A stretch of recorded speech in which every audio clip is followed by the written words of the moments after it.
us doing more stuff around my hometown, I had reconnected with some old friends.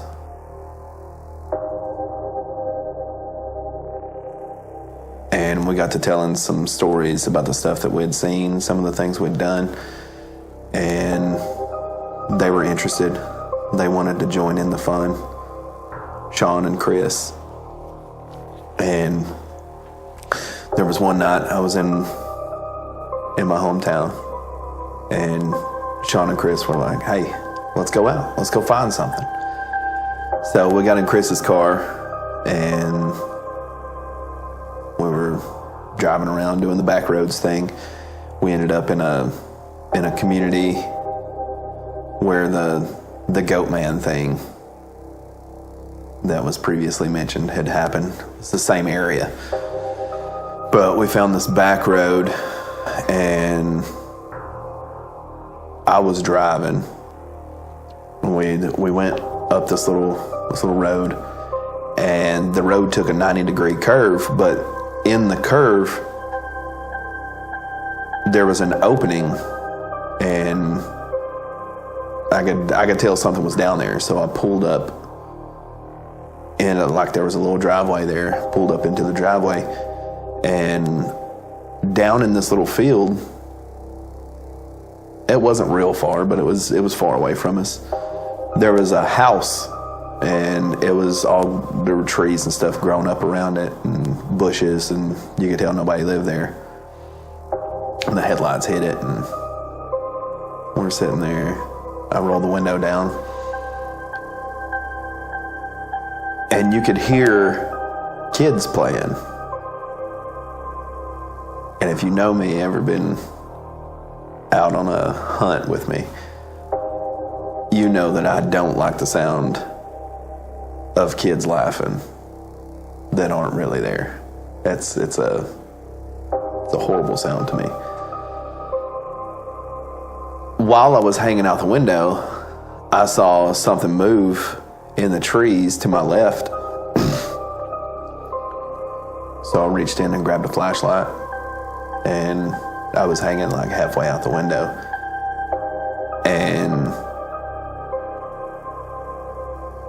I was searching the trees, looking for whatever it was that moved, even though I knew I probably wasn't going to see it. While I was looking to my left, I saw something move by the tree in front of the car. So I turned my field of view toward that tree. And at that moment, I felt something. And you know, when somebody walks up, they don't have to say anything, but when somebody walks up behind you, they get real close to you, you know they're there. And I felt something get right behind my left ear. And I froze. I stayed absolutely still. And then I felt and heard the breath run down my neck. And I stayed very calm. I turned my head to the right, brought the flashlight in, put the car in reverse, turned further to the right, backed out of the road, backed out of the driveway, and then took off down the road the other way.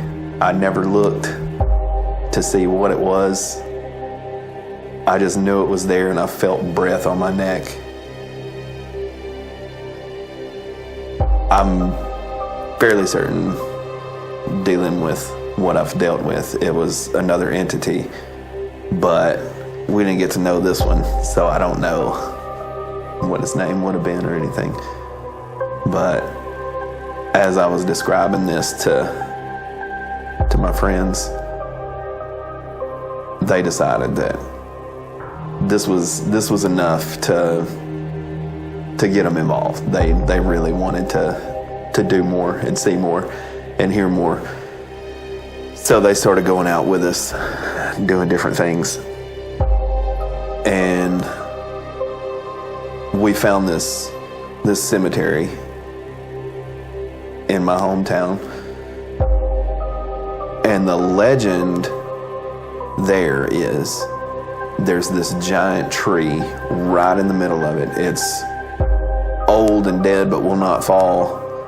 But apparently a long time ago, I don't know for what reason, but a girl was drugged to this cemetery. She was somewhere between 18 and 22. She was drugged to the cemetery and nailed to the tree and left to die. So we wanted to go check this out.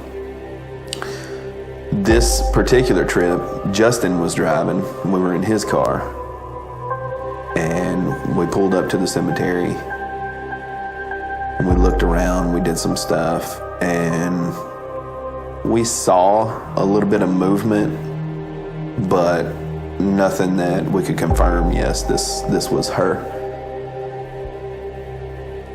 Then it was time to leave.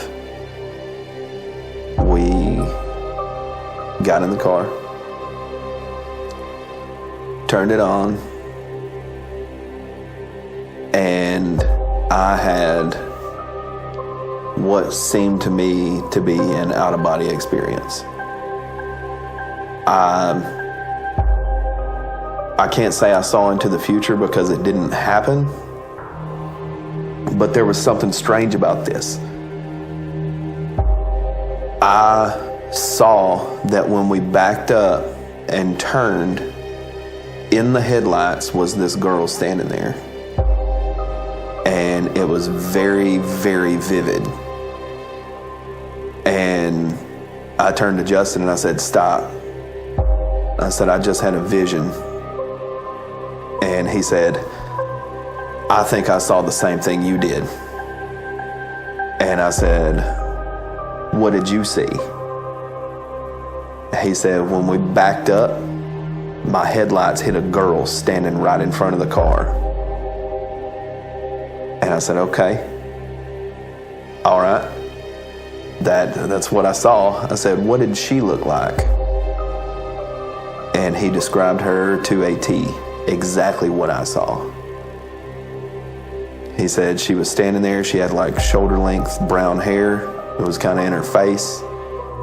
And she was wearing kind of like a nightgown. And it was ripped. And it was off of her left shoulder. And he gave details like that was exactly on point, exactly what I saw. And that was